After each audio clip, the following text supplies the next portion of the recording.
Mujahidul Islam, communist পার্টির নেতা। আছে কিনা, আছে কিনা, আছে কিনা বলেন। নাম হলো মুজাহিদুল ইসলাম, ওইদিকে কমিউনিস্ট পার্টির তিনি নেতা। কিন্তু না, আমি মুসলমান, আমার সঙ্গে ইসলাম থাকতে হবে।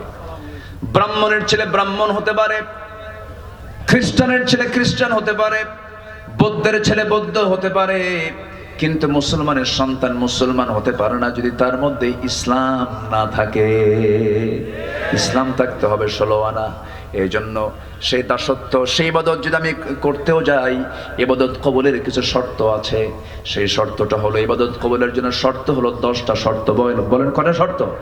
10টা শর্ত। শর্ট করে বলছি আমি, একটু মনোযোগ দিয়ে সবাই শুনবেন। সেই দাসত্ব যদি কবুল করে নিতে হয়, আমি আমার রবের যদি সন্তুষ্ট হাসিল করতে চাই, আমি তার বান্দা, সেই বান্দা হয়ে যদি আমার আল্লাহর সন্তুষ্টি হাসিল করতে চাই, শর্তগুলো পূরণ হলে পরেই দোয়াগুলো কবুল হবে, দাসত্ব কবুল হবে, ইবাদত কবুল হয়ে যাবে। 1 নাম্বার শর্ত হলো, যত মুনাফিকি আছে সমস্ত মুনাফিকি জীবন থেকে ধুয়ে মুছে সাফ করতে হবে। মুনাফিক তো আমার দেশে নাই। আমার দেশে মুনাফিক আছে? মুনাফিক আছে আমার দেশে? আচ্ছা, মুনাফিক আছে কিনা একটু সবাইকে বলে ফেলি। বলুন তো।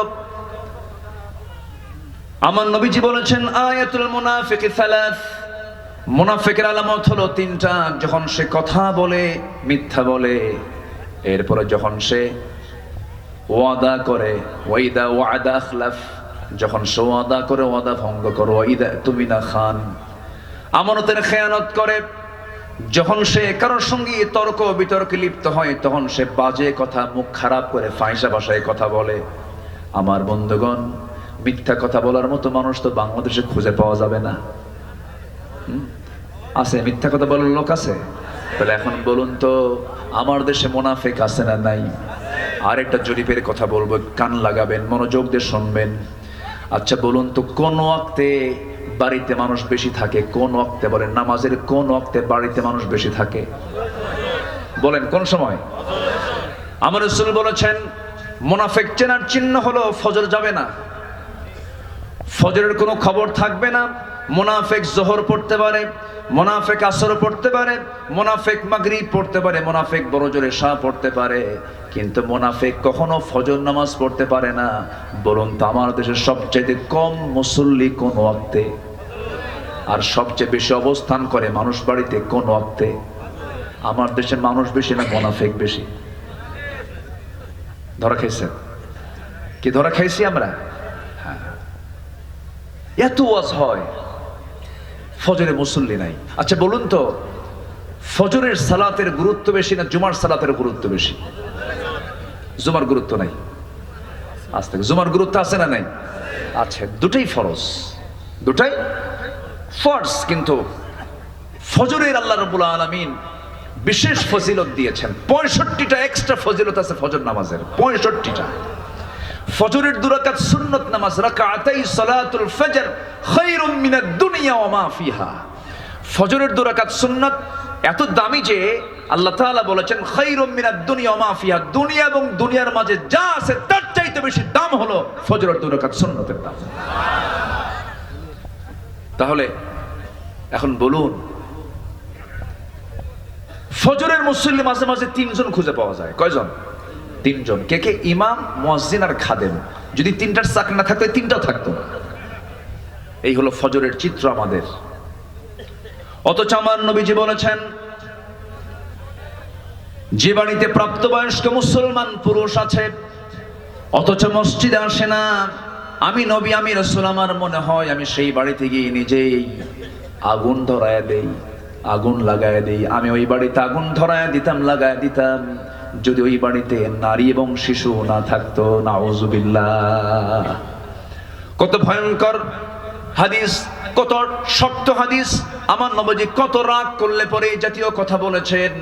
আমার বন্ধুগণ, তাহলে আপনি যদি আপনার গ্রামকে আদর্শ গ্রাম বানাতে চান, সবচেয়ে বেশি মুসল্লি মসজিদে হতে হবে কোন ওয়াক্তে? বলেন।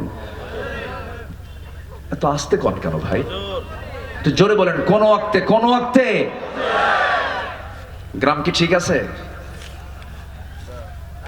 নিজের গ্রাম কি ঠিক আছে? ঠিক নাই। মাতব্বর? মাতব্বর আছে। মাতব্বর বিড়ি খায় আর মাতব্বরি করে, বিড়ি খায় আর মাতব্বরি করে, নামাজের কথা বলে না। মাতব্বর সাহেব 40-50 বছর মাতব্বরি করলেন, কিন্তু গ্রামের মানুষকে নামাজের জন্য একটু ডাকলেন না, ফজরের জন্য একটু বলবেন না, বললেন না। আপনি নিজেই তো নামাজ পড়েন না, বলবেন কি আর? মাতব্বরি তারই মানায় যে নামাজি হয়। আসতে কন কেন? মাতব্বরি করতে করতে বিড়ির নেশা ওঠে, আবার বাইরে বের হয়, আবার সামনে সামনে বিড়িও খায়, এমন মাতব্বরও আছে না নাই? আচ্ছা, আমরা সভ্য হতে পারিনি, এখন আমরা সভ্য হব কোরআন দিয়ে। জোরে বলি ইনশাআল্লাহ। তো সবার বাড়িতে মানুষ শুয়ে থাকে, কিন্তু ফজরের সময় মসজিদ ভরে না। এটা বড় বিপদের কারণ, বড় বিপদ। কোনো বরকত থাকবে না। বুরিকালি উম্মতি ফি বুকুরিহা, আমার রাসূল বলেছেন আমার উম্মতের বরকতময় সময়টা হলো সকালবেলা। ফজরে মুসল্লি নাই, বুকটা খান খান হয় জানেন। আমি আল্লাহর কসম করে বলে যাচ্ছি, এই গ্রাম, যে গ্রামে মাহফিল হচ্ছে বৈলসিংহ, এই গ্রামের মসজিদ যেদিন গ্রামের সকল মানুষের আন্তরিকতায়, সকলের ঐক্যবদ্ধ প্রচেষ্টায় যেদিন দেখবেন ফজরের মুসল্লি জুমার চাইতে বেশি হয়েছে, আল্লাহর কসম করে বলে যাচ্ছি এই গ্রামে কোনো মাদক, জেনা, ব্যভিচার, বেপরদার কোনো পরিবেশ থাকবে না, থাকবে না, থাকবে না, থাকবে না। গ্রামকে পরিবর্তন করে দেবে কি অন্য গ্রামের লোক এসে? আমাকে আপনাকে পরিবর্তন করতে হবে। যুবকরা কমিটি করে ফেলো, মাহফিল কমিটি যেমন করলে একতা যুব সমাজ, তোমরা আজকে নতুন করে একটা কমিটি করবে আগামীকাল থেকে, ফজর নামাজ বাস্তবায়ন কমিটি এই গ্রামের। আসতে কন কেন? আসতে কন কেন? এমন প্রস্তাব দিয়ে গেলাম। আমাদের আলোচনা হওয়া উচিত বাস্তবমুখী।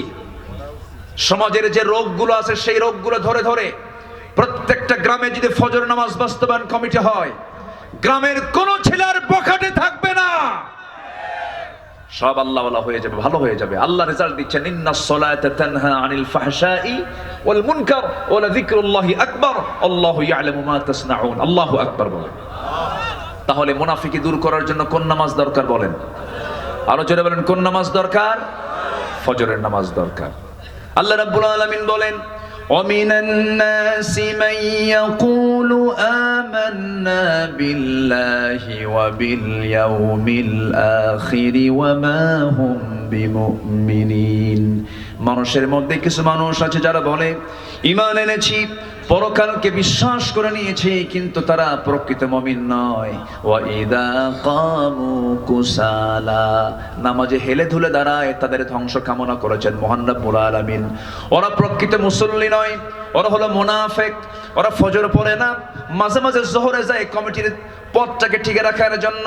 ফাওয়াইলুল লিল মুসাল্লিন আল্লাযীনা হুম আন সালাতিহিম সাহুন আল্লাযীনা হুম ইউরাউনা ওয়া ইয়ামনাউনাল মাউন। জোরে বলুন আল্লাহু আকবার।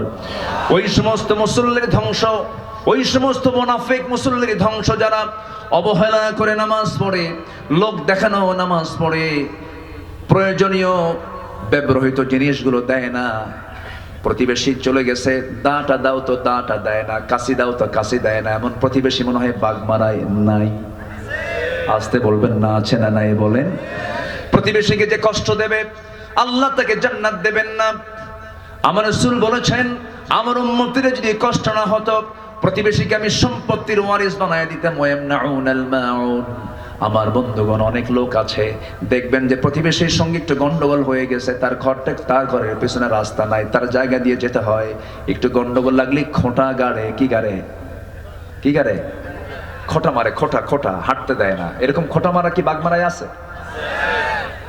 আছে? জমিনটা কার? আজ থেকে জমিনটা কার? আর ওই খোঁটা গেড়ে বাধা দিল কার? বান্দাকে। বলেন কার? বান্দাকে। জমিনও আল্লাহর, বাধা দিল আল্লাহর বান্দাকে। তুমি কত বড় শক্তিশালী হয়েছ, করা যাবে না এগুলো। পৃথিবীর কোন মানুষের ক্ষমতা নাই বান্দাকে, বান্দা রাস্তা কখনো বন্ধ করতে পারে না। রাসূল বলেছেন, যে ব্যক্তি কারোর জন্য রাস্তা বের করে দিবে, আল্লাহ তার জন্য জান্নাতের রাস্তা বের করে দিবেন। জোরে বলেন সুবহানাল্লাহ।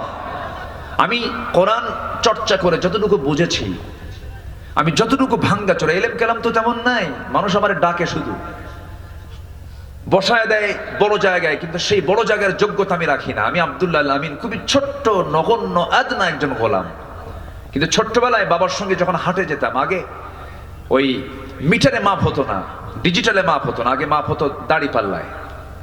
তো দাড়ি পাল্লার বাটখারাগুলো মেলাগুলো থাকতো, সবচেয়ে বেশি বড় ওজন যেটা 10 কেজি, নিচে 5 কেজি, তার উপরে 2.5 কেজি, তার উপরে 2 কেজি, তার উপরে 1 কেজি, তার উপরে 1000 গ্রাম, তার উপরে 500 গ্রাম, তার উপরে এরপরে 200 গ্রাম, 100 গ্রাম, 50 গ্রাম, 25 গ্রাম। সেই ওই 25 গ্রামটা সবার উপরে রাখে, আমি হলাম সেই মাত্র 25 গ্রাম, কিন্তু সবাই আমাকে উপরে রাখে। কিন্তু এলেম কালাম তেমন ওজন টোজন নাই, এলেম কালাম তেমন নাই। কিছু কথা বলি, কিন্তু চেষ্টা করি কোরআনের মূল নির্যাস কথা বলার জন্য, কারণ আল্লাহ তাআলা আমার এই কথার ব্যাপারে একদিন প্রশ্ন করবেন কিনা বলেন, করবেন কিনা বলেন, করবেন কিনা বলেন। আল্লাহর কসম, দিল থেকে কথা বলার চেষ্টা করি। দয়া করে ফজর নামাজকেও ছাড়বেন। ফজর নামাজ ছাড়লে সে কিসের কাতারে চলে যাচ্ছে বলেন, বলেন কিসের কাতারে চলে যাচ্ছে? তাহলে আমরা কাফিরুন হব, মুনাফিকুন হব না মুমিনুন হব বলেন? তাহলে আজকে কোন সূরা শুনতেছি? কাফিরুন কি কাফের হওয়ার জন্য শুনতেছি? কি হওয়ার জন্য? মুমিন হওয়ার জন্য। আমার বন্ধুগণ, একটু মনোযোগ দিয়ে কথাগুলো শুনুন। আমি কেন আল্লাহর গোলামি করব না? আল্লাহ আমাকে কোনো কিছু দিতে তো কৃপণতা করেন নাই, যা দরকার তাই দিয়েছেন। চোখের জায়গায় চোখ দিয়েছেন, কানের জায়গায় কান দিয়েছেন, নাকের জায়গায় নাক দিয়েছেন, হাড়ের জায়গায় হাড় দিয়েছেন, হাতের জায়গায় হাত দিয়েছেন, পায়ের জায়গায় পা দিয়েছেন। মাথার চুল থেকে শুরু করে নিয়ে পার গোড়ালি পর্যন্ত একটু তাকায় দেখেন তো, আমার আল্লাহ আমাকে আপনাকে দিতে কি কোথাও তিনি কিছু বাদ রেখেছেন? রাখছেন? কিছু বাদ রাখছেন? তা আমি বাদ রাখি কেন? ফজর নামাজ কেন বাদ দেই? আমাকে বাদ রাখা যাবে না। এই চোখ, এই নাক এবং এই গলা এবং এই কান পদ্মা, মেঘনা, যমুনা যত বড় তার চাইতে বড় বানায় দিয়েছেন। যেরকম সুবহানাল্লাহ। এই চোখের মধ্যে আল্লাহ পাক কত কি দিয়েছেন। প্রতি মিনিটে মানুষ গড়ে 15 থেকে 20 বার পলক ফেলে। এই পলক শুধু পড়েই না, প্রতিটা বার পড়ার সময় অস্ত্র থেকে লিকুইড ছড়িয়ে দেয় পুরো চোখে। এর ফলে চোখ থাকে আর্দ্র, ধুলাবালি, ক্ষতিকর জীবাণু থেকে মুক্ত। পলক হলো চোখের প্রাকৃতিক ওয়াইফাই, যা ঘুমের মধ্যেও চোখের সুরক্ষা নিশ্চিত করে। প্রতিদিন আমাদের চোখে গড়ে 1 মিলিলিটার অস্ত্র তৈরি হয়, যা স্বচ্ছ অথচ অত্যন্ত কার্যকর এক তরল পদার্থ। এই অস্ত্রের মধ্যে থাকে লাইসোজাইম নামের এক প্রাকৃতিক অ্যান্টিবায়োটিক, যা চোখকে ব্যাকটেরিয়ার আক্রমণ থেকে রক্ষা করে। যখন হৃদয় বেদনায় ভরাক্রান্ত অথবা আত্মা আল্লাহর ভয়ে ভালোবাসায় কাঁদে, তখন চোখ থেকে অস্ত্র গড়িয়ে পড়ে। সেই অস্ত্রগুলো আবার চোখের বাইরের অংশের পুষ্টি অক্সিজেন সরবরাহ করে, কারণ চোখের কর্নিয়াতে রক্তনালী থাকে না। তাই চোখের জল চোখকে রক্ষা করে শুকিয়ে যাওয়া, ক্ষয়, ব্যাকটেরিয়ার সংক্রমণ থেকে। আল্লাহু আকবার বলা যাবে না ভাই? যেরকম আল্লাহু আকবার। এই যেখানে কয়েকশো ক্যামেরা আছে, এই ক্যামেরার যেমন চোখ আছে, এ আমাকে ধারণ করছে, আমাকে ক্যাচ করছে, আমাকে ধারণ করে এটাকে সাপ্লাই দিচ্ছে। আমাদের চোখে, দু চোখে, প্রত্যেক ব্যক্তির দু চোখে প্রায় 27 কোটি 40 লাখ ফটো রিসেপ্টর নামক নিয়োজিত শ্রমিক আল্লাহর হুকুমে 24 ঘন্টা কাজ করছে। 27 কোটি 40 লাখ, 27 কোটি 40 লাখ। যখন আলো আপনার চোখে গিয়ে পড়ছে, যখন ফটো রিসেপ্টর কাছে চলে যাচ্ছে, তখন ফটো রিসেপ্টর সেটাকে প্রসেসিং করে আপনার অপটিক নার্ভে পৌঁছে দিচ্ছে। সেখান থেকে ইলেকট্রিক ইম্প্যালেন্সের মাধ্যমে সেটা আমাদের ব্রেইনের অক্সিপিটাল ল্যাবে চলে যাচ্ছে। ফলে আমরা দেখতে পাচ্ছি। এই অপটিক নার্ভের কথা শুনলাম আমরা, শুধুমাত্র এখানেই 60 থেকে 70 লক্ষ তারের মতো ফাইবার চোখের পিছনে আল্লাহ পাক রেখে দিয়েছে। যেরকম সুবহানাল্লাহ। কে দিয়েছেন? আল্লাহ বলছেন, আলাম নাজআল লাহু আইনাইন ওয়া লিসানান ওয়া শাফাতাইন। আল্লাহু আকবার বলেন। কান দিয়েছেন কে? কানের মধ্যে ময়লা থাকে না? এই ময়লাকে কি বলে? খোল। গরু খায় এই খোল, সে খোল না, এটা ময়লা। ইয়ারক্স। এই ময়লাটা কাজের ময়লা, এটা অকাজের ময়লা না। যখন কোনো বিয়ারিং যদি জাম লেগে যায়, কোনো চাকার বিয়ারিং জাম লেগে যায়, তখন মিস্ত্রিটা কি করে? গিরিজ দেয়। কি দেয় বলেন তো? গিরিজ অথবা কোনো মোবিল দিয়ে এটাকে প্রসেসিং করে জংটাকে দূর করার জন্য চেষ্টা চালায়। ঠিক তেমনি আমার কানের ভিতরে আল্লাহ পাক যে ময়লাগুলো দিয়েছেন, এটা হচ্ছে আমার কানের গিরিজ, এটাকে ঠিক রেখেছেন। এটা স্বাদ কেমন, এটা কেমন, এটা কি মিষ্টি লাগে না কি লাগে, কি খান নাই? আজকে যা চেক করবে। কানের যে ময়লা, এটা হচ্ছে তিক্ত। আপনি ঘুমিয়ে পড়েছেন, নিস্তেজ নিথর দেহ পড়ে আছে, আল্লাহুম্মা বিসমিকা আমুতু ওয়া আহইয়া, মরে গেছেন আপনি ঘুমের মধ্যে। কানের মধ্যে যদি কোনো আসুক, জি আলহামদুলিল্লাহ, কানের মধ্যে যদি কোনো কি বলে পিঁপড়া যদি ভুল করে চলে আসে, সেই সময় ওই সমস্ত কানের যে ময়লাটা তিক্ত, ওর মুখে যখন লেগে যায়, সঙ্গে সঙ্গে সে বলে যে আমি ভুল জায়গায় চলে আসছি, বের হয়ে চলে আসে। আর যদি মিষ্টি হতো, সব ময়লাগুলো, সব পিঁপড়াগুলো জমা হতো কোথায় গিয়ে? কানে গিয়ে জমা হতো।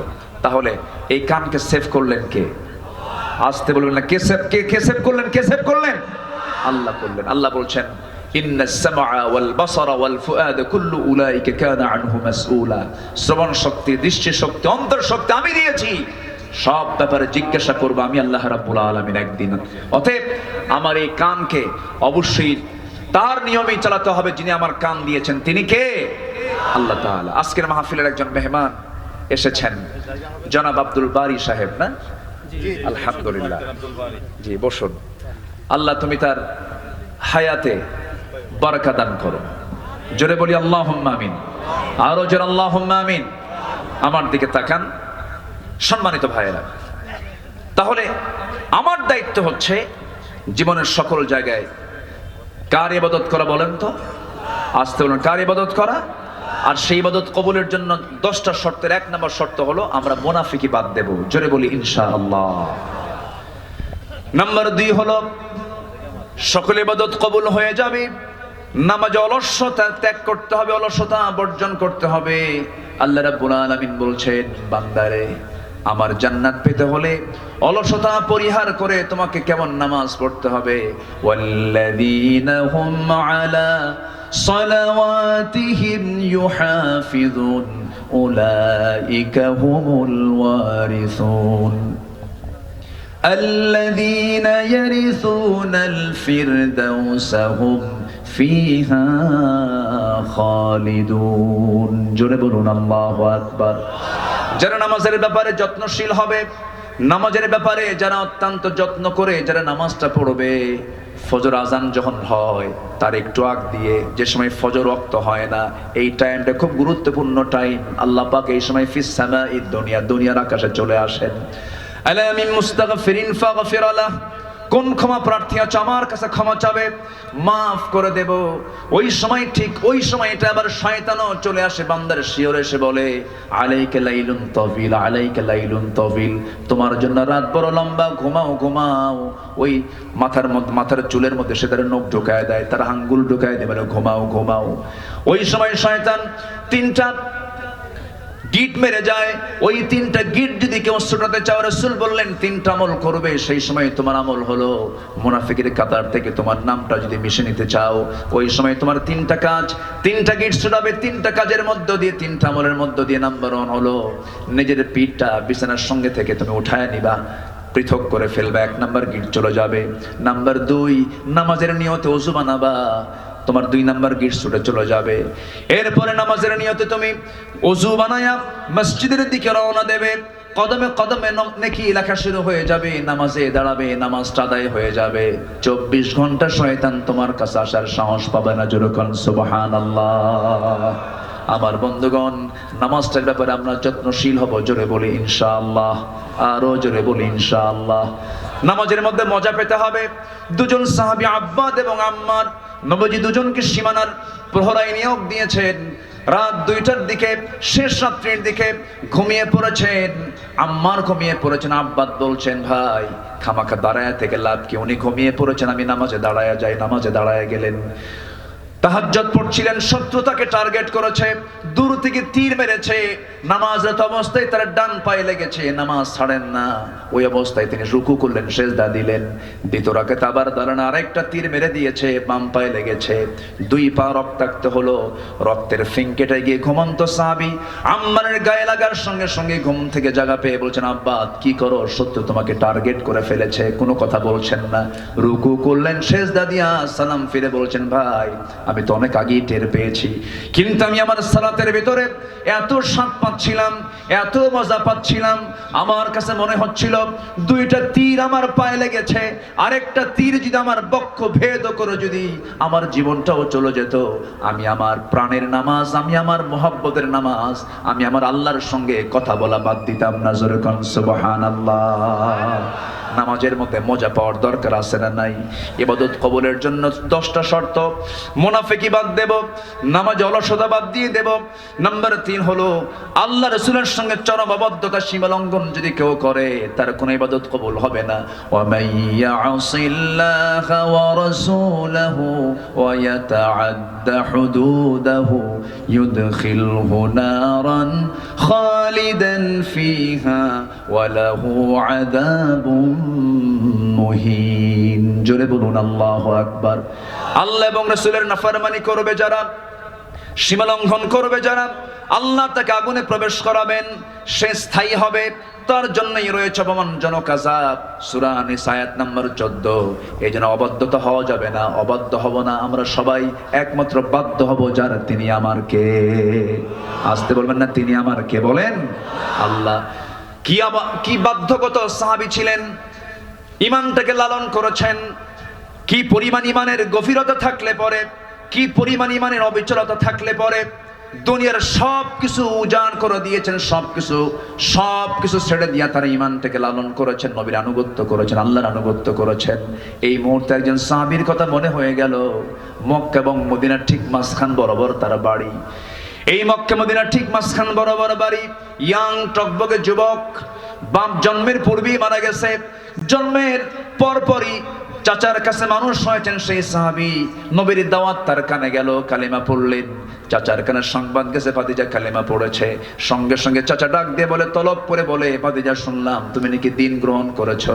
সঙ্গে সঙ্গে তিনি বলছেন, দিন তো একটাই, সেটা হলো কার দিন? কার দিন বলেন? আল্লাহর দিন। চাচা আমিও কালেমা পড়েছি, আপনিও কালেমা পড়েন। সঙ্গে সঙ্গে চাচা বলছে, তুমি কি জানো এটার ফলাফল কি হতে পারে?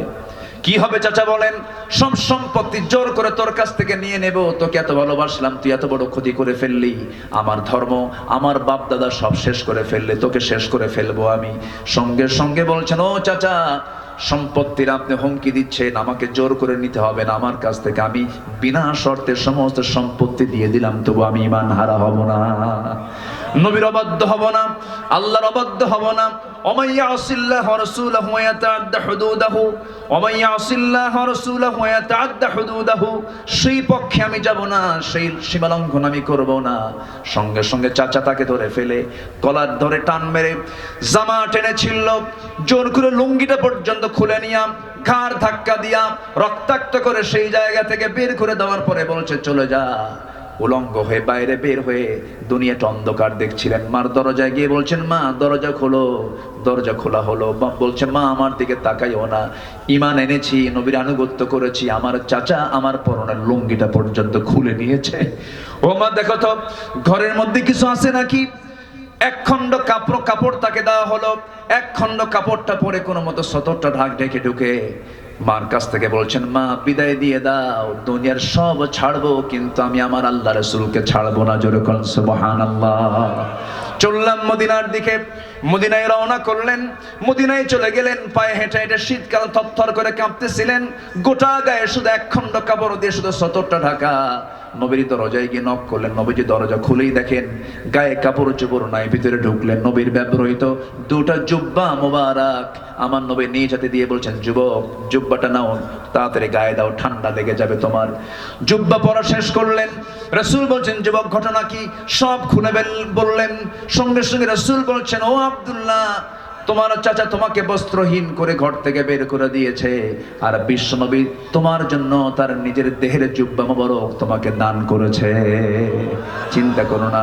ও আব্দুল্লাহ, তুমি কি বলতে চাও বলো, তুমি কিছু চাও নাকি? আব্দুল্লাহ বলছেন, হুজুর আপনি আমার জন্য একটু দোয়া করে দেন, আমি যেন শহীদ হতে পারি, মৃত্যুর রাজপথ শহীদ যেন হতে পারি। সঙ্গে সঙ্গে আমার রাসূল দুহাত তুলে আকাশের দিকে তাকায় বলছেন, ও আকাশের মালিক আল্লাহ, আমার আব্দুল্লাহর জন্য আমার আব্দুল্লাহর জান মালকে তুমি কাফির বেঈমানদের জন্য হারাম করে দাও। এই কথা বলার সঙ্গে সঙ্গে সাহাবীর মন খারাপ হলো। রাসূল বলছেন, ও সাহাবী মন খারাপ করলা কেন হুজুর? দোয়া চাইলাম কি, দোয়া করলেন কি? এই দোয়া তো আমি চাই নাই হুজুর, আমি তো শহীদ হতে পারবো না। রাসূল বলছেন, শোনো আব্দুল্লাহ রে, মন খারাপ করো না। তোমার মধ্যে যদি শাহাদাতের চেতনা লালন হয়, এমন তামান্না যদি তোমার ভিতরে লালন হয়, ওয়া ইম্মা তাআলা ফিরাশিহি, তোমার মরণ যদি বিছানা হয়ে থাকে, আল্লাহ রাব্বুল আলামিন তোমাকে শহীদের দরজা আল্লাহ রাব্বুল আলামিন তোমারে দিয়ে দিবেন। জোরে কোন সুবহানাল্লাহ। সঙ্গে সঙ্গে রাসূল বলেন, কোরআন হাতে নাও, আসহাবে সফায় চলে যাও। আমার নবীজি পাঠায় দিলেন। এত আবেগী সাহাবী আব্দুল্লাহ চিৎকার মেরে মেরে কাফিরুন পড়েন, চিৎকার মেরে মেরে কুরাইশ পড়েন, চিৎকার মেরে মেরে সূরা মাউন পড়েন। এত জোরে চিৎকার মেরে মেরে পড়ছেন, সাহাবীরা সব বিরক্ত হয়ে নবীর কাছে এসে বলছে, হুজুর নতুন একজন সাহাবীর আগমন হলো, কি হয়েছে? এত জোরে জোরে পড়ে আমাদের ডিস্টার্ব হয়। কে? আব্দুল্লাহ। রাসূল কেঁদে ফেলে বলছেন, ও সাহাবীরা রে, আমার আব্দুল্লাহকে তেলাওয়াতে বাধা দিও না, কারণ আমার আব্দুল্লাহ আমার আনুগত্য করতে গিয়ে, আল্লাহর আনুগত্য করতে গিয়ে দুনিয়া সব বিক্রি করে আমার পথ সে ধরেছে। জোরে কোন সুবহানাল্লাহ। বাধা দিও না। আমার নবীজি মদিনায় থাকাকালীন যুদ্ধের ডাক চলে এলো। আমার নবীজি বলছেন, আমার আব্দুল্লাহ কোথায়? আব্দুল্লাহকে ডেকে আনো। সঙ্গে কুরনি জিহাদের ময়দানে ঝাঁপিয়ে পড়লেন। যুদ্ধ শেষ হলো, অভিযান শেষ হওয়ার পর তিনি ফিরে আসতেছিলেন মদিনার পথে। হঠাৎ করে নবীর কানে সংবাদ গেল, হুজুর আব্দুল্লাহ সুস্থ হয়ে পড়েছে। নবীজি একটু শোকাহত হলেন, বলেন ভালো করে সেবা দাও, নার্সিং দাও। 3 দিন পরে ফাইনালি নিউজ চলে এলো, হুজুর অনেক চেষ্টা করলাম, আব্দুল্লাহ বাঁচলো না, আব্দুল্লাহ মারা গেছে। আমার নবীজির চোখে পানি চলে এলো আর বললেন, ও আমার সাহাবীরা, আমার আব্দুল্লাহর জানাজার আয়োজন করো। আব্দুল্লাহর জানাজার দায়িত্ব আমি কাউরে দেব না, আমি রাসূল নিজে তার জানাজার দায়িত্ব কাঁধে নিয়ে নিলাম। জানাজা শুরু হয়ে গেছে, নবীজি জানাজা পড়ায়া দিলেন। জানাজা শেষ হওয়ার পরে আমার রাসূল বলছেন, সাহাবীরা, আমার আব্দুল্লাহর কবরটা কোথায় খনন করেছো? হুজুর ওই 2 পাহাড়ের চিপায় করেছি, আমারে নিয়ে যাও। রাসূল চলে গেলেন, কবরের সামনে দাঁড়ালেন। কবরের সামনে দাঁড়ায় বলছেন, সাহাবীরা রে, আমার আব্দুল্লাহর কবরে আমি আজকে কাউকে নামতে দেব না, আমি রাসূল নিজে নামবো। রাসূল নিজে নামলেন। নামার পরে বলছেন, আবু বকর ডানে নামো, ওমর বামে নামো। আমার নবীজি দুহাত আগায় দিলেন। দুহাত আগায় দিয়ে বলছেন, ও আমার সাহাবীরা, আমার কলিজার তুলে দাও। আমার নবীজি আব্দুল্লাহর লাশটা তিনি হাতে নিলেন। বলছেন, আবু বকর ধরো, ওমর ধরো। 3 জন মিলে কবরে শোয়া দিয়া নবীজি বুকের উপরে হাত রেখে বলছেন, আরশের মালিক আল্লাহ, এই মুহূর্ত পর্যন্ত আমি আব্দুল্লাহর উপরে সন্তুষ্ট আছি, রাজি আছি। তুমি আমার আব্দুল্লাহ, কলিজার টুকরা আব্দুল্লাহ রে মাফ করে দাও। পাশে দাঁড়িয়ে থাকা একজন সাহাবী, সাদ ইবনে আবি ওয়াক্কাস রাদিয়াল্লাহু তাআলা আনহু, যে সাহাবী এত বড় আল্লাহওয়ালা ছিলেন, সমুদ্র ঝাঁপ দিয়েছেন ঘোড়া সহ, ঘোড়ার একটা পায়ের খুর পর্যন্ত ভেজে নাই। এত বড় আল্লাহওয়ালা একজন সাদ বিন আবি ওয়াক্কাস চিৎকার মেরে বলছেন, ও আকাশের মালিক আল্লাহ, আজকে আমি জীবিত সাদ যদি এই জায়গায় না দাঁড়ায় থেকে যদি ওই কবরের বাসিন্দা হতে পারতাম, জীবনটা বড় প্রসন্ন হতো, ভাগ্য আমার বড় খুলতো। কারণ যে কবরবাসীকে বিদায় জানানোর জন্য, যে কবরের মধ্যে পৃথিবীর সেরা 3 জন তাকে দাফন করার জন্য নেমে যায়। আমার বন্ধুগণ, এত সম্মান, এত ইজ্জত, এত মর্যাদা বাড়ার যে মূল কারণ, সেটা হলো নিঃশর্তভাবে ওই সমস্ত ব্যক্তিগুলো আনুগত্য করেছেন কার? দাসত্ব করেছেন কার? এবং একমাত্র আনুগত্য করেছেন মুহাম্মদ সাল্লাল্লাহু আলাইহি ওয়াসাল্লামের। নাম্বার 4 হলো ইবাদত কবুল হবে আল্লাহর সঙ্গে শিরক যদি না করি। নাম্বার 5, সামনে পেছনে যারা পরনিন্দা করবে তাদের কোনো ইবাদত কবুল হবে না। ওয়াইলুল লিকুল্লি হুমাযাতিল লুমাযাহ আল্লাযী জামা'a মালান ওয়া আদ্দাদা। নাম্বার 6 হলো আল্লাহকে ভুলে থাকা, মন্দ কাজের আদেশ করা। আল মুনাফিকুনা ওয়াল মুনাফিকাতু বা'দুহুম মিন বা'দ ইয়া'মুরুনা বিল মুনকারি ওয়া ইয়ানহাউনা আনিল মা'রুফ ওয়া ইয়াকবিদুনা আইদিয়াহুম নাসুল্লাহা ফানাসিয়াহুম ইন্নাল মুনাফিকিনা হুমুল ফাসিকুন। জোরে বলুন আল্লাহু আকবার। যারা এই মুনাফিক তারা এই ফাসিক। কে বলছেন? বলেন কারা বলেন। যারা মুনাফিক হয় তারা আবার কি হয়? তাহলে মুনাফিক যে হবে সে আরেকটা লকব পাবে, তার নাম কি? ফাসিক। সে কি হয়ে যাবে বলেন তো? ফাসিক। যে মুনাফিক সে আবার কি? ফাসেক হয়ে যাবে। নাম্বার 7 হলো শয়তানের যারা পদাঙ্ক অনুসরণ করবে, কোন দাসত্ব কোন ইবাদত তার কবুল হবে না। ইয়া আইয়ুহাল্লাযীনা আমানু লা তাত্তাবিউ খুতুওয়াতিশ শাইতান ওয়া মান ইয়াত্তাবিউ খুতুওয়াতিশ শাইতানি ফাইন্নাহু ইয়া'মুরু বিল ফাহশাই ওয়াল মুনকার। জোরে বলুন আল্লাহু আকবার। শয়তান আছে না নাই বলেন, আসতে বলবেন না আছে না নাই। বাগমারা মনে হয় চেনে না, বাগমারা চিনে? চেনে? শয়তান চেনে বাগমারা? শয়তান জান্নাতও চিনে। আমার আব্বা আদম এবং হাওয়াকে ফাওয়াসওয়াসা লাহুমা ফাযাল্লাহুমা শাইতান, জান্নাতে গিয়ে যদি আমার আব্বা আম্মাকে যদি ওয়াসওয়াসা দিতে পারে, তাহলে বাগমারার এই এলাকা মনে হয় শয়তান কোনোদিন আসে নাই। কি আছে কিনা? আছে কিনা? আছে কিনা বলেন। এবং তার এজেন্টও আছে না নাই? তার এজেন্ট তারাই যাদের ফজর নামাজ উঠতে কষ্ট হয়। সবাইকে ফজর পড়বেন? সবাইকে এই গ্রামে ফজর বাস্তবায়ন কমিটি বাস্তবায়ন করবেন ইনশাআল্লাহ। কারা কারা ফজর নামাজ পড়বেন, 5 ওয়াক্ত নামাজ পড়বেন? কারা কারা হাত উঁচু করে দেখান মুসলমান। চিৎকার মেরে বলি ইয়া আল্লাহ, আমাদেরকে ফজর, যোহর, আসর, মাগরিব, ইশা 5 ওয়াক্ত সালাত জামাতের সাথে আদায় করার তৌফিক তুমি জোরে বলুন আল্লাহু আকবার। সর্বশেষ নাম্বার 10, যেহেতু সূরা কাফিরুনের ভিতরে আল্লাহ রাব্বুল আলামিন ইবাদত নিয়ে কথা বলেছেন, দাসত্বের কথা বলেছেন, ওই সমস্ত বান্দার দাসত্ব কখনো কবুল হবে না, ইবাদত কখনো কবুল হবে না। 10টা শর্ত যদি থেকে যায়, এই 10টা শর্ত পূরণ করলে পরে, বাদ দিলে পরে আল্লাহ রাব্বুল আলামিন কবুল করবেন। শর্ত পূরণ করার তৌফিক দান করুন। জোরে বলি আমিন। আরো জোরে আমিন, আরো জোরে আমিন। আমার মা বোন যারা আসছেন তাদের জন্য 3টা মেসেজ। নাম্বার 1, 5 ওয়াক্ত নামাজ। নাম্বার 1 কি বলেন তো, কয় ওয়াক্ত নামাজ? নাম্বার 2 হলো মেয়েরা কাজ শুরু করবে আগে না তেলাওয়াত করবে আগে? বলেন বলেন বলেন। দিন শুরু হবে কাজ দিয়া না তেলাওয়াত দিয়া? আগে নামাজ, এরপরে কি বলেন? তেলাওয়াত। যে বাড়িতে তেলাওয়াত থাকবে সে বাড়িতে কোনো রোগ শোক আসবে না। আল্লাহু আকবার বলেন। তেলাওয়াত, মেয়েদের তেলাওয়াত যে বাড়িতে আছে সেই বাড়িটা শান্তির জায়গা। যে মহিলার তেলাওয়াত দিয়ে বাড়ি শুরু হয়, যে স্ত্রীর তেলাওয়াত দিয়ে বাড়ির কাজ শুরু হয়, ওই বাড়িতে কখনো শয়তান ওয়াসওয়াসা দিতে পারে না। আল্লাহ কবুল করুন, আমল করার তৌফিক দান করুন। জোরে বলি আমিন। নাম্বার 3 হলো পর্দায় থাকা। পর্দাটা কমপ্লিট হতে হবে। পর্দা মূলত হচ্ছে নিজের আত্মীয় স্বজনদের সঙ্গে পর্দা করা। দূরের লোক তো অত ক্ষতি করতে পারে না।